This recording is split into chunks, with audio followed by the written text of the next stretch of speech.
ಇತ್ತೀಚೆಗಂತೂ ಥಿಯೇಟರ್ಗೆ ಜನ ಬರ್ತಾ ಇಲ್ಲ ಅನ್ನೋ ಕೂಗು ಒಂದು ಕಡೆ ಆದರೆ ಇನ್ನೊಂದು ಕಡೆ ಸ್ಟಾರ್ ನಟರು 3 ವರ್ಷಕ್ಕೆ ಒಂದೇ ಸಿನಿಮಾಗಳು ಮಾಡ್ತಾ ಇದ್ದಾರೆ ಅನ್ನೋ ಕೂಗು ಇನ್ನೊಂದು ಕಡೆ. ಇತ್ತೀಚೆಗಂತೂ ಸಿಂಗಲ್ ಸ್ಕ್ರೀನ್ ಥಿಯೇಟರ್ಗಳು ಕಣ್ಮರೆಯಾಗಿ ಹೋಗ್ತಾ ಇದ್ದಾವೆ. ಇವತ್ತು ನಾವು ಸಂಪಿಗೆ ಥಿಯೇಟರ್ ಹತ್ರ ಇದ್ದೀವಿ. ಥಿಯೇಟರ್ ಮಾಲೀಕರಾದಂಥ ರಮೇಶ್ ಅವರು ನಮ್ಮ ಜೊತೆ ಇದ್ದಾರೆ. ಅವ್ರನ್ನ ಮಾತಾಡಿಸ್ತಾ ಹೋಗೋಣ. ನಮಸ್ತೆ. ಸಿಂಗಲ್ ಥಿಯೇಟರ್ ಕ್ಲೋಸ್ ಆಗ್ತವೆ ಅನ್ನೋ ಕೂಗು ಒಂದು ಕಡೆ, ಇವಾಗ ಸಂಪಿಗೆ ಥಿಯೇಟರ್ ಕೂಡ ಕ್ಲೋಸ್ ಆಗ್ತವೆ ಅನ್ನೋ ಗಾಳಿ ಸುದ್ದಿ ಇದೆ. ಅದಕ್ಕೆ ನೀವು ಏನು ಹೇಳ್ತೀರಾ? ಸದ್ಯಕ್ಕಂತೂ ಕ್ಲೋಸ್ ಅಂತ ಆಗ್ತಾ ಇಲ್ಲ, ನಡೆಸ್ತಾ ಇದ್ದೀವಿ ನಾವು. ಪಿಕ್ಚರ್ಗಳು ಬರಬೇಕು, ಪಿಕ್ಚರ್ಗಳಿಲ್ಲ. ಒಳ್ಳೆ ಪಿಕ್ಚರ್ ಬರಬೇಕು. ಪಿಕ್ಚರ್ಗಳು ಬರ್ತಿದ್ದಾವೆ, ಆದರೆ ಒಳ್ಳೆ ಪಿಕ್ಚರ್ಗಳು ಬರ್ತಿಲ್ಲ. ಅದರಿಂದ ನಮಗೂ ಕಷ್ಟ ಆಗಿದೆ. ದಿನ ಖರ್ಚು, ಸಂಬಳಗಳು, ಆಮೇಲೆ ಪವರು, ವಾಟರು ಎಲ್ಲ ಜಾಸ್ತಿ ಹೋಗ್ತಾನಿದೆ. ಬಟ್ ನಮಗೂ ಕಷ್ಟ ಆಗ್ತದೆ ನಡೆಸೋದಕ್ಕೆ. ಎಷ್ಟು ವರ್ಷದಿಂದ ಈ ಥಿಯೇಟರ್ ರನ್ ಆಗ್ತಾ ಇದೆ? ಇದು 1976ಇಂದ ನಡೀತಾ ಇದ್ದೀವಿ ನಾವು. ಈಗಂತೂ OTT ಯುಗ ಅಂತಲೇ ಹೇಳ್ಬೋದು. ಇದರಿಂದ ಏನಾದರೂ ಸಿಂಗಲ್ ಸ್ಕ್ರೀನ್ ಥಿಯೇಟರ್ಗೆ ಪರಿಣಾಮ ಬೀರ್ತಾ ಇದೆಯಾ? OTTಗೂ ಅದಕ್ಕೂ ಒಂದು ಸ್ವಲ್ಪ ಇರುತ್ತೆ ಅಷ್ಟೇ. ಆದರೆ ನಿಜವಾಗ್ಲೂ ಹೇಳಬೇಕು ಅಂತಂದರೆ, ಒಳ್ಳೆ ಸಿನಿಮಾ ಬಂತು ಅಂತಂದರೆ ಪ್ರೇಕ್ಷಕರು ಥಿಯೇಟ್ರಿಗೆ ಬಂದೇ ಬರ್ತಾರೆ. ಥಿಯೇಟ್ರಲ್ಲಿ ಬಂದು ನೋಡ್ತಾರೆ ಪಿಕ್ಚರು. OTT ಆಮೇಲೆ 2 ತಿಂಗಳಾದಮೇಲೆ ಬರ್ತದೆ ಪಿಕ್ಚರು. ಅದಕ್ಕೆ ಜನ ಏನಕ್ಕೆ ಕಾಯ್ತಾರೆ ಅಂತಂದರೆ, ಇದೆಯಲ್ಲ ಇನ್ನೊಂದು 2 ತಿಂಗಳಿಗೆ ಬರುತ್ತೆ ಅಂದರೆ ಆ ಪಿಕ್ಚರ್ ಅಷ್ಟು ಮಾತ್ರಕ್ಕಿರುತ್ತೆ ಅನ್ನೋದು. ಚೆನ್ನಾಗಿತ್ತು ಅಂದರೆ ಪಿಕ್ಚರ್ ಯಾಕೆ OTTಗಳು ನೋಡುತ್ತಾರೆ, ಬಂದು ಥಿಯೇಟ್ರಲ್ಲೇ ನೋಡ್ತಾರೆ ಪಿಕ್ಚರ್ನ. ಇವಾಗ ಸ್ಟಾರ್ ನಟರು ಕೂಡ ಹಾಗೆ 3 ವರ್ಷಕ್ಕೆ ಒಂದೇ ಸಿನಿಮಾಗಳು ಮಾಡ್ತಾ ಇದ್ದಾರೆ. ಇದರಿಂದ ಥಿಯೇಟರ್ಗೆ ಎಫೆಕ್ಟ್ ಆಗ್ತಾ ಇದೆಯಾ ಏನು? ಖಂಡಿತವಾಗ್ಲೂ ಎಫೆಕ್ಟ್ ಆಗ್ತಾ ಇದೆ. ಕಂಟಿನ್ಯೂಸ್ ಆಗಿ ಪಿಕ್ಚರ್ಸ್ ಬರ್ತಾ ಇತ್ತು ಅಂತಂದರೆ ಒಂದು ಫ್ಲೋ ಇರುತ್ತೆ. ಸೊ ಜನಗಳಿಗೆ ಮರ್ತೋಗಲ್ಲ ಥಿಯೇಟ್ರು. ಇವಾಗ ತಕ್ಷಣ ಯಾವುದೋ ಒಂದು ಥಿಯೇಟ್ರ್ ಯಾವಾಗೋ ಒಂದು ಸಲ ಒಂದು ಪಿಕ್ಚರ್ ರಿಲೀಸ್ ಆಗಿಬಿಟ್ರೆ ಅದು OTTಲಿ OTTಲೇ ನೋಡೋಣ ಬಿಡು ಅಂತ ಅಂದ್ಬಿಟ್ಟು ಅದೇ ಥರ ಒಂದು ಟ್ರೆಂಡ್ ಬಂದುಬಿಡುತ್ತೆ. ಕಂಟಿನ್ಯೂಸ್ ಆಗಿ ಪಿಕ್ಚರ್ಗಳು, ಒಳ್ಳೊಳ್ಳೆ ಪಿಕ್ಚರ್ಗಳು ಬರ್ತಿದ್ರೆ ಜನಗಳು OTTಗೆ ಆಮೇಲೆ ನೋಡ್ತಾರೆ. ಮಸ್ಟು ಥಿಯೇಟ್ರಲ್ಲಿ ಸಿಂಗಲ್ ಸ್ಕ್ರೀನಲ್ಲಿ ನೋಡಬೇಕು, ಅದ್ರ ಮಜಾನೇ ಬೇರೆ OTTಗಿನ್ನ. ಇನ್ನೊಂದು ಏನಂದರೆ 20 ವರ್ಷ ಹಿಂದೆ ಇದ್ದ ಜನರ ರೆಸ್ಪಾನ್ಸಿಗೂ ಇವಾಗ ಇರುವ ಜನರ ರೆಸ್ಪಾನ್ಸಿಗೆ ಏನು ವ್ಯತ್ಯಾಸ ಇದೆ? 20 ವರ್ಷದ ಎಂಟರ್ಟೈನ್ಮೆಂಟು ಇದ್ದಿದ್ದು ಬರೀ ಪಾರ್ಕು, ಬ್ರಿಗೇಡ್ ರೋಡು, ಮೆಜೆಸ್ಟಿಕ್ಕು ಆ ಥರ ಇತ್ತು. ಇವಾಗ ಅದಾದಮೇಲೆ 80ಸಲ್ಲಿ TV ಬಂತು. TV ಬಂದಾದಮೇಲೆ ಇವಾಗ OTT ಬಂದಿದೆ. ಅದೊಂದೇ ಅಲ್ಲ, ಎಂಟರ್ಟೈನ್ಮೆಂಟ್ ಅನ್ನೋದು ಬೆಂಗಳೂರಲ್ಲಿ ಭಾರಿ ಇದೆ, ಇದೊಂದೇ ಅಲ್ಲ. ಸೊ ಅದರಿಂದ ಕಮ್ಮಿಯಾಗಿದ್ದಾರೆ ಜನ. ಇವಾಗ ಬುದ್ಧಿವಂತರು ಜನ.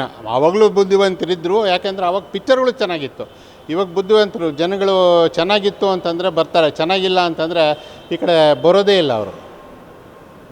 ಮತ್ತು ಇವಾಗ ಸಿಂಗಲ್ ಸ್ಕ್ರೀನ್ ಎಲ್ಲ ಡೆಮಾಲಿಷ್ ಆಗಿ ಪ್ಲೆಕ್ಸ್ಗಳು ಕೂಡ ಆಗ್ತಾ ಇದ್ದಾವೆ. ಇದಕ್ಕೆ ಏನು ಹೇಳ್ತೀರಾ? ಮಲ್ಟಿಪ್ಲೆಕ್ಸ್ಗಳು ಆಗ್ತಾ ಇದ್ದಾವೆ, ಕರೆಕ್ಟು. ಬಟ್ ಖರ್ಚು ಏನಾಯಿತು, ಪಿಕ್ಚರ್ಗಳೇನಾಯಿತು? ಪಿಕ್ಚರ್ ಬಂದರೆ ತಾನೇ ಮಲ್ಟಿಪ್ಲೆಕ್ಸ್ ಎಷ್ಟು ಸ್ಕ್ರೀನ್ ಅಂತ ಹಾಕ್ತಾರೆ, ಯಾವ ಪಿಕ್ಚರ್ ಅಂತ ಹಾಕ್ತಾರೆ. ಇವಾಗ ಫಾರ್ ಎಕ್ಸಾಂಪಲ್ ಇವಾಗ ಇದೇ ತೊಗೊಳ್ಳಿ, ಇವಾಗ ಪುಷ್ಪ 2 ಬಂದಿದೆ. ಪುಷ್ಪ 2 ಎಲ್ಲ ಥಿಯೇಟ್ರಲ್ಲಿ ಹಾಕಿದ್ದಾರೆ. ಪ್ರಯೋಜನ ಏನು ಬಂತು? ಯಾರು ಬಾಡಿಗೆ ವರ್ಕೌಟ್ ಆಗೋದಿಲ್ಲ, ಇಲ್ಲರ ಪರ್ಸೆಂಟೇಜು ವರ್ಕೌಟ್ ಆಗೋದಿಲ್ಲ. ಯಾಕಂದರೆ ಅಷ್ಟೊಂದು ಥಿಯೇಟ್ರ್ಗಳಿದ್ದಾವೆ. ಅಷ್ಟೊಂದು ಥಿಯೇಟ್ರು ಡಿಸ್ಟ್ರಿಬ್ಯೂಟ್ರು ಕೊಡಬೇಕಾಗತ್ತೆ. ಅದು ಅವ್ರು ಕೊಡೋಕ್ಕಾಗೋದಿಲ್ಲ, ನಮಗೆ ತೊಂದರೆ ಆಗುತ್ತೆ. ಓಕೆ. ಈ ಥಿಯೇಟರ್ನಲ್ಲಿ ಟೋಟಲ್ ಎಷ್ಟು ಕೆಪಾಸಿಟಿ ಇದೆ ಸರ್? ಈ ಥಿಯೇಟ್ರಲ್ಲಿ 1100 ಕೆಪಾಸಿಟಿ ಇದೆ. ಖರ್ಚು ಎಲ್ಲ ಹೋಗಿ ಏನು ಉಳಿಯುತ್ತೆ? ಖರ್ಚೆಲ್ಲ ಹೋಗಿ ನಮ್ಮ ಕೈಯಿಂದನೇ ಕೊಡಬೇಕಾಗತ್ತೆ. ಓಕೆ. ಇಷ್ಟು ವರ್ಷದಲ್ಲಿ ಥಿಯೇಟರ್ ಓಪನ್ ಆಗಿ ಅಷ್ಟು ವರ್ಷ ಆಯ್ತಲ್ಲ, ಒಂದು ಒಳ್ಳೆ ಪ್ರಾಫಿಟ್ ತಂದುಕೊಟ್ಟ ಸಿನಿಮಾ ಯಾವುದು ಸರ್? ಮೊದಲು ಎಲ್ಲ ಕನ್ನಡ ಪಿಕ್ಚರ್ಗಳು ಸುಮಾರು ಒಂದು 15-20 ವರ್ಷದ ಹಿಂದೆ ಒಳ್ಳೊಳ್ಳೆ ಪಿಕ್ಚರ್ಗಳು ಬರ್ತಿತ್ತು, ಎಲ್ಲ ಪ್ರಾಫಿಟಬಲ್ಲೇ ಇತ್ತು. ಅದಾದಮೇಲೆ ಸ್ವಲ್ಪ ಕಮ್ಮಿ ಆಯಿತು. ಶಬ್ದವೇದಿ ಪರವಾಗಿಲ್ಲ, ಚೆನ್ನಾಗಿ ನಡೀತು. ಆಮೇಲೆ ತಮಿಳಿಗೆ ನಾವು ಚೇಂಜ್ ಮಾಡಿಕೊಂಡು ಪರವಾಗಿಲ್ಲ. ತಮಿಳ್ ಪಿಕ್ಚರನ್ನು ಪರವಾಗಿಲ್ಲ, ಜನ ಇದ್ದಾರೆ ನೋಡೋರು. ಯಾವುದೇ ಭಾಷೆ ಆಗಲಿ ಜನಗಳಿಗೆ ಚೆನ್ನಾಗಿರೋ ಪಿಕ್ಚರ್ ಬೇಕು, ಬಂದು ನೋಡ್ತಾರೆ, ಫ್ಯಾಮ್ಲಿ ಜೊತೆ ಬಂದು ನೋಡ್ತಾರೆ. ಜನ ಹೆಚ್ಚು ಇವಾಗ ಮಲ್ಟಿಪ್ಲೆಕ್ಸ್ಗಳಿಗೆ ಡಿಪೆಂಡ್ ಆಗ್ತಾ ಇದ್ದಾರೆ. ಯಾಕಿರ್ಬೋದು ಸಿಂಗಲ್ ಸ್ಕ್ರೀನ್ ಬಿಟ್ಟು ಮಲ್ಟಿಪ್ಲೆಕ್ಸ್ಗೆ ಹೋಗ್ತಾ ಇರೋದು? ಆ ಥರ ಹೇಳೋಕ್ಕೇನಾಗೋದಿಲ್ಲ. ಮಲ್ಟಿಪ್ಲೆಕ್ಸಲ್ಲಿ ವೀಕ್ ಡೇಸ್ ಕಲೆಕ್ಷನ್ನು ಮತ್ತು ವೀಕೆಂಡ್ ಕಲೆಕ್ಷನ್ನು ಭಾರಿ ವ್ಯತ್ಯಾಸ ಇರುತ್ತೆ. ನಮ್ಮದು ಒಂದೇ ಫ್ಲೋ ಇರ್ತದೆ. ಆ್ಯಂಡ್ ರೇಟ್ಸು ನಮ್ಮದು ಕಮ್ಮಿ ಇರ್ತದೆ. 150-100 ರೂಪೀಸು. ಬ್ಯಾಲ್ಕನಿ ಫೀ 150, ಕೆಳಗಡೆ 100 ರೂಪೀಸ್ ಇರುತ್ತೆ. ಕೆಲವು ಪಿಕ್ಚರ್ಗಳು ದೊಡ್ಡ ಪಿಕ್ಚರ್ ಬಂತು ಅಂದರೆ 50 ರೂಪಾಯಿ ಜಾಸ್ತಿ ಮಾಡ್ತೀವಿ ಅಷ್ಟೇ. ಅದೇ ಮಲ್ಟಿಪ್ಲೆಕ್ಸಲ್ಲಿ ನಿಮಗೆ 300-350 ಸ್ಟಾರ್ಟಿಂಗೇ ಇರುತ್ತೆ, ಆಮೇಲೆ 1000 ರೂಪಾಯಿವರೆಗೂ ಹೋಗುತ್ತೆ.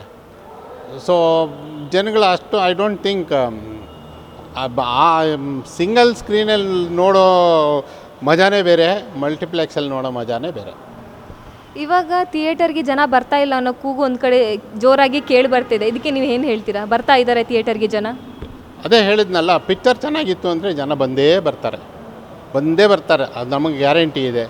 ಆದರೆ ಪಿಕ್ಚರ್ಗಳು ಕ್ವಾಲಿಟಿ ಆಫ್ ಮೂವೀಸ್ ಬರಬೇಕು, ಹೀರೋಗಳು ಒಳ್ಳೊಳ್ಳೆ ಹೀರೋಗಳು ಬಂದು ಒಳ್ಳೆ ಪಿಕ್ಚರ್ ಮಾಡಿ ಥಿಯೇಟ್ರಿಗೆ ಬಂತು ಅಂದರೆ ನಿಜವಾಗ್ಲೂ ಜನ ಬರ್ತಾರೆ. ಧನ್ಯವಾದ ಸರ್. ಥ್ಯಾಂಕ್ ಯು, ನಮಸ್ಕಾರ.